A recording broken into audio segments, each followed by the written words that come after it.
Hello, my name is Tony and welcome back to Fragdicted. In today's episode, I am bringing you a UK fragrance house and they are called Hudsons. And the fragrance I'm going to be reviewing today is 003, their newest release. I'm really excited to talk to you about this one, so stay right where you are.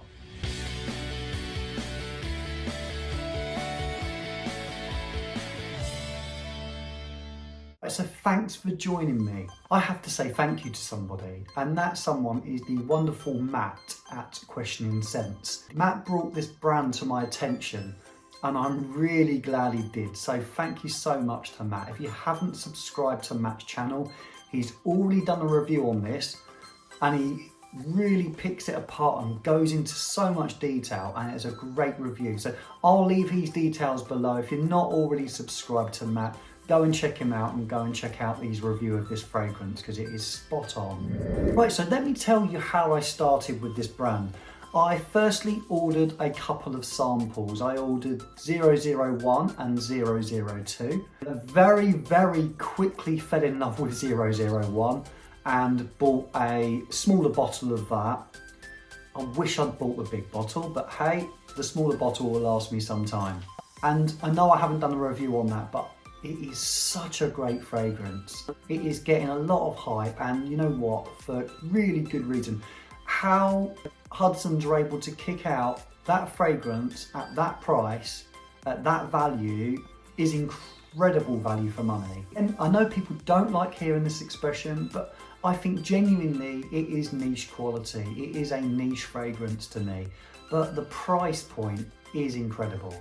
I believe you can pick up the bottles on the website for the moment. It's 100ml bottles. You can get smaller sizes and you can get samples.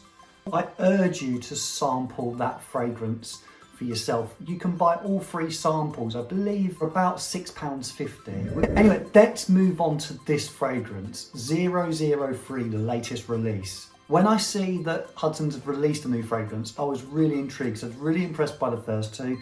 And I am now going to be following this brand, I really am. Let me show you how the bottle arrived. So that is the brown box. The company, they started as a barber shop in Ware in Hertfordshire, and they created some fragrances for their customers. And though that customer base quickly grew, it wasn't just people that were getting their hair cut in the shop that were buying the fragrances.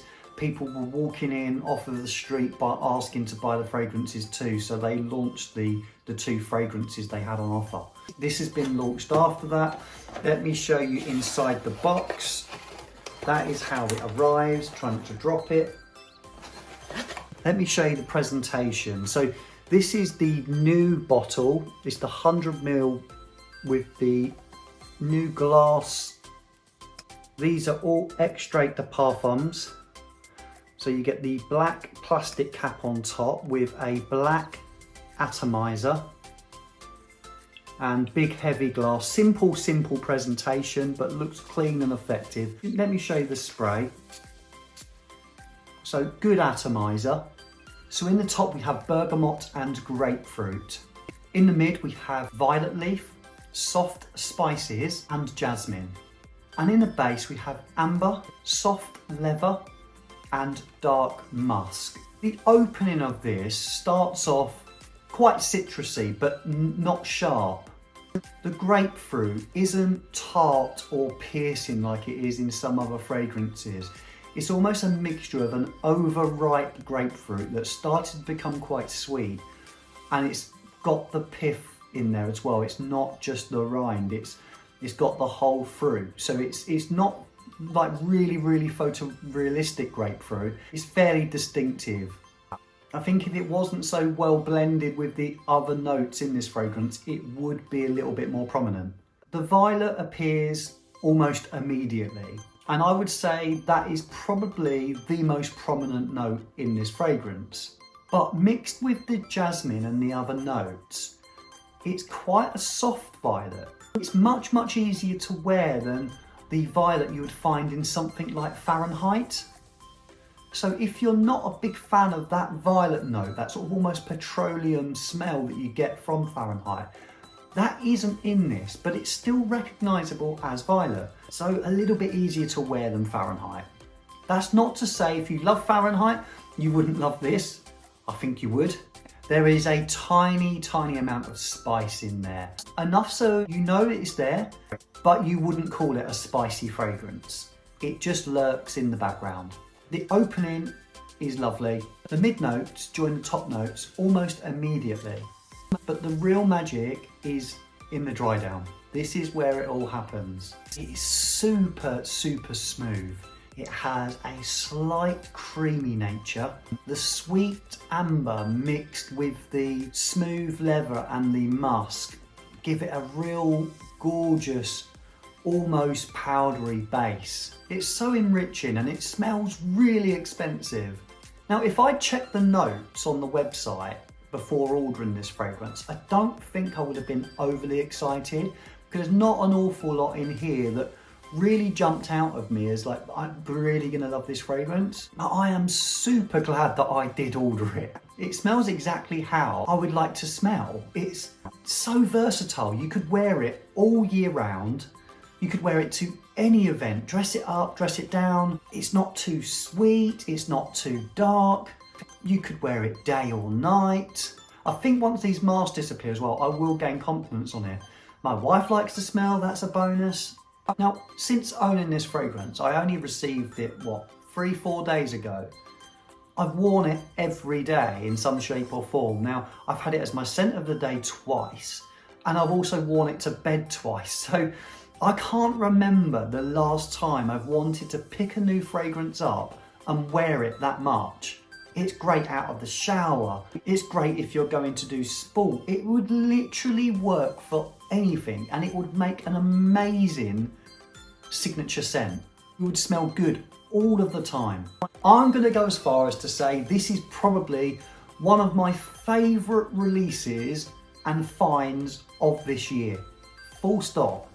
001 is a great fragrance. I think I like that equally as much. It is fantastic. It's got a little bit more going on, but you don't want that all the time. You don't want to smell like you're going out of a nighttime or a date night fragrance. It's that kind of fragrance and it smells brilliant and I just love the smell of it. But this is more versatile, completely different fragrance. Now, one thing I'd like to say is that they somehow managed to keep, and Matt said this and I agree, they've got that Hudsons DNA. They've got this, I don't know whether it's a musk or something they're using in the background to give it a slight lift, a slight fizziness almost. And I find that in all three of the fragrances. And it has this base that feels similar in all three, but that all three then go off in completely different directions. But I just feel the DNA is there. Matt also mentioned that there's a touch of oud in the base of this.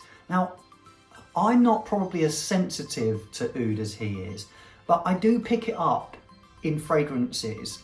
If it says oud and I smell it, I recognise oud quite easily. But if you really, really have to get your nose buried into it for me to find that, and even then it is so faint. So if you're not into oud fragrances, please don't worry about that, because this isn't an oudy fragrance at all. I think they've just used it as a supporting note to give it a little bit of oomph, but I think most people would find that really difficult to detect.